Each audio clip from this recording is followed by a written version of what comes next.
নমস্কার। Channel vision নিবেদিত এবং ঝুমা মুখার্জি পরিচালিত এক ভিন্ন স্বাদের অনুষ্ঠান বঙ্গ ট্যালেন্টে আপনাদের সকলকে সুস্বাগতম। বন্ধু, আজকের পর্বে আমি একজন বিশিষ্ট গুণী বাচিক শিল্পীকে পেয়েছি। তাহলে চলুন ছট করে আগে ওনার সাথে আলাপ করে নিই, তারপর তো ওনার উপস্থাপনার মধ্যে দিয়ে আমাদের অনুষ্ঠানকে এগিয়ে নিয়ে যাব আর বাচিক শিল্পের সেই স্বাদ আপনাদেরকে অনুভব করাবো। দিদি, আপনাকে বঙ্গ ট্যালেন্টে সুস্বাগতম। ধন্যবাদ। আপনাকে যখন পেয়েছি তখন আবৃত্তি তো শুনবই, তার আগে দুটো কথা। আপনার নামটা যদি আপনি আপনার মুখেই শুনতে চাই। আমার নাম জয়ন্তী সরকার। বেশ, আপনি কোথায় থাকেন? আমি থাকি গড়িয়া। আচ্ছা, এরপরে আমরা উপস্থাপনায় যাই। হ্যাঁ। শুরুতে কি শোনাবেন বলুন। আমি শুরুতে কবি নীরেন্দ্রনাথ চক্রবর্তীর একটি কবিতা সেটি বলবো। বাহ, সেটা হচ্ছে কলকাতার যিশু। বাহ, খুব সুন্দর নির্বাচন। শুরু করুন তাহলে। কলকাতার যিশু, কবি নীরেন্দ্রনাথ চক্রবর্তী। লাল বাতির নিষেধ ছিল না, তবু ঝড়ের বেগে ধাবমান কলকাতা শহর অতর্কিতে থেমে গেল।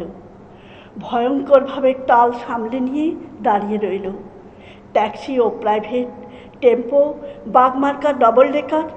গেল গেল আর্তনাদে রাস্তার দুদিক থেকে যারা ছুটে এসেছিল, ছাকামুটে, ফেরিওয়ালা, দোকানি ও খরিদ্দার, এখন তারাও যেন স্থির চিত্রটির মতো শিল্পীর ইজেলে লগ্ন হয়ে আছে। স্তব্ধ হয়ে সবাই দেখছে টালমাটাল পায়ে রাস্তার এক পার থেকে অন্য পারে হেঁটে চলে যায় সম্পূর্ণ উলঙ্গ একটি শিশু। খানিক আগেই বৃষ্টি হয়ে গেছে চৌরঙ্গি পাড়ায়। এখন রোদ্দুর ফের অতি দীর্ঘ বল্লমের মতো মেঘের হৃৎপিণ্ড ফুঁড়ে নেমে আসছে। মায়াবী আলোয় ভাসছে কলকাতা শহর। স্টেট বাসের জানলায় মুখ রেখে একবার আকাশ দেখি, একবার তোমাকে। ভিখারি মায়ের শিশু, কলকাতার যিশু। সমস্ত ট্রাফিক তুমি মন্ত্র বলে থামিয়ে দিয়েছ। জনতার আর্তনাদ, অসহিষ্ণু ড্রাইভারের দাঁতের ঘষ্টানি, কিছুতে ভ্রুক্ষেপ নেই। দুদিকে উদ্যত মৃত্যু, তুমি তার মাঝখান দিয়ে টলতে টলতে হেঁটে যাও যেন মূর্ত মানবতা। সত্য হাঁটতে শেখার আনন্দে সমগ্র বিশ্বকে তুমি পেতে চাও হাতের মুঠোয়, যেন তাই টালমাটাল পায়ে তুমি পৃথিবীর এক কিনার থেকে অন্য কিনারে চলেছ। দারুণ, অসাধারণ উপস্থাপনা, ছোট্ট কবিতা, একদম নাড়া দেওয়ার মতো। আর এবং আপনার কণ্ঠে অসাধারণ লাগলো দিদি। একটা উপস্থাপনায় আমাদের অনেকটা খিদে বাড়িয়ে দিল। এরপরের নিবেদন কি হবে যদি বলেন। এরপরে আমি শ্রী সুভাষিস ঘোষ ঠাকুরের লেখা টান, এটা একক, আমি এটা পড়ব। বাহ, দারুণ দারুণ নির্বাচন। শুরু করুন তাহলে। টান, কলমে শ্রী সুভাষিস ঘোষ ঠাকুর। তখন করোনা ভাইরাসের প্রকোপে সারাটা দেশ যেন তছনছ হয়ে আছে। আমি বর্ধমান মেডিকেল কলেজে পোস্টেড। নিয়ম হয়েছিল লম্বা ডিউটি শেষ হলেও নিজের বাড়ি না ফিরে সব ডাক্তারদেরই নির্দিষ্ট করে দেওয়া কাছেরই কোনো হোটেলে থাকতে হবে। কারণটা পরিবারের সদস্যদের সংক্রামিত হবার ভয়। ডিউটি শেষ হতে নিজের গাড়িটা চালিয়ে ফিরছিলাম। তখন বেশ রাত, প্রায় মাঝপথ। একে রাত, তাই লকডাউন, রাস্তা সম্পূর্ণ শুনশান। হঠাৎই দেখি ডাক্তারদের জীবাণুরোধক বিশেষ পোশাক পরে একজন আমার গাড়িটাকে হাত দেখাচ্ছে। সামনের চিহ্নটা দেখেই নিশ্চয় বুঝেছে যে ডাক্তারের গাড়ি, কিন্তু অবাক হলাম ওর ওই পোশাক দেখে। এ পোশাক তো হসপিটালেই ছেড়ে আসার কথা। গাড়িটা থামিয়ে বুঝলাম একজন মেয়ে। বুকের পরিচয়পত্রে ডাক্তার কথাটাও লেখা। যে জায়গাটায় যেতে চাইছে সেটাও আমার যাবার পথেই পড়বে। উঠে পিছনের সিটে বসার পর আমি গাড়ির আয়না দিয়ে দেখে একটু অবাকই হলাম। ও যেটা পরে আছে সেটা ঠিক এখনকার উন্নত পিপি পোশাক নয়। মুখে নেহাতে একটা সাধারণ মাস্ক, এ সবই ব্যবহার হতো কিছুদিন আগে, যখন ঠিকঠাক জিনিসগুলো এসেই পৌঁছায়নি। এগুলোয় সংক্রামিত হবার সম্ভাবনাও ছিল অনেক বেশি। প্রশ্নটা করতে বলল, যা পাওয়া যায় তাই দিয়েই তো কাজটা চালাতে হয়। জনস্বাস্থ্যের ব্যাপার, একজন ডাক্তার হিসেবে নিজের সম্পূর্ণ সুরক্ষার কথা ভাবার আগে হাজার হাজার রোগীর জীবন রক্ষাটা তো অনেক বেশি গুরুত্বপূর্ণ, তাই না? আমি সমর্থনই করলাম। কিছুক্ষণ চুপচাপ। হঠাৎ বলল, একটা আবেদন করব, রাখবেন? আমার মা করোনাতেই মারা গেছে। বাবা একদম একা, বেশ বয়স হয়েছে। কাজে লোকেরাও তো কেউই আসছে না। কদিন যাবৎ ওনার বেশ জ্বর, সর্দি কাশি, গলার ব্যথাও রয়েছে। একা একা বিছানাতে পড়েই আছেন।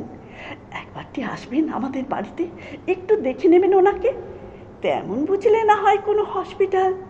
কিছু দূর যাবার পর বড় রাস্তাটা ছেড়ে মেয়েটির কথা মতো একটা সরু রাস্তায় ঢুকলাম। একটু যেতে মেয়েটি বাড়িটা দেখিয়ে দিল।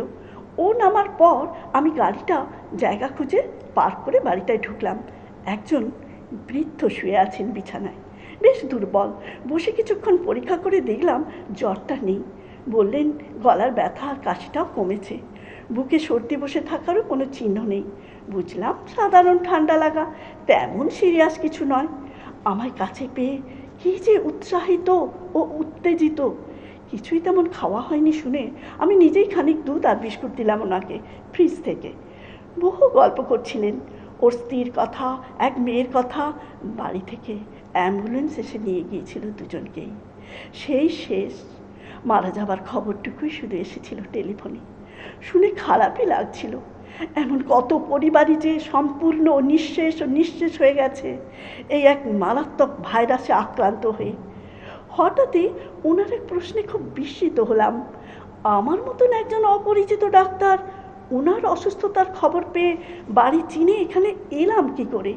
উত্তরে আমি ওনার মেয়ের কথা বললাম। এসে পর্যন্ত মেয়েটিকে দেখতে না পেয়ে ধরেই নিয়েছি নিশ্চয়ই পোশাক বদলাতেই গেছে। বৃদ্ধ আমার উত্তর শোনার পর একদম চুপ। দেখলাম দু চোখ ভর্তি জল। সারাদিনের অজস্র রোগী আর ওয়ার্ডে ওয়ার্ডে ঘোরার ক্লান্তি। বললাম, আজ উঠি, পারলে কাল বা পরশু এসে না হয় আবার খবর নিয়ে যাব। উনি নীরবে সম্মতি দিলেন। উঠে বেরিয়ে আসছি, দেখি ওষুধপত্রের সাথেই রাখা একটা ছবি, একজন বৃদ্ধা মহিলা আর একটি মেয়ের। বললাম, ইনি কি আপনার স্ত্রী? বৃদ্ধ মাথা নাড়লেন। আর ওইটি আমার একমাত্র ডাক্তার মেয়ে। করোনা যাদের দুজনকেই কেড়ে নিয়েছে। আমি মেয়েটির ছবির দিকে চেয়ে স্তব্ধ হয়ে দাঁড়িয়ে রইলাম। না, কোনো ভুল নেই। এই মেয়েটি তো আমার মাঝ রাস্তায় গাড়ি থামিয়ে। এ কি করে সম্ভব? এ কি হয়? এও সম্ভব? মানে কি বলবো, গল্পটা যতবারই শুনি মানে অন্যরকম একটা ভাবনার মধ্যে ভেসে যেতে হয় আর কি, এবং সেটা আপনার কণ্ঠে অনবদ্য হয়ে উঠেছে। অসাধারণ উপস্থাপনা। আপনাকে অসংখ্য ধন্যবাদ আমাদের বঙ্গ ট্যালেন্টে আসার জন্য এবং এত সুন্দর সুন্দর উপস্থাপনা আমাদেরকে উপহার দেওয়ার জন্য। আবারও অনুরোধ রইল, পরেও আসতে হবে এবং এরকম অনেক অনেক উপহার আমাদের জন্য নিয়ে আসতে হবে। সময় আজকে একদম শেষ, এবারে বিদায় নেওয়ার পালা।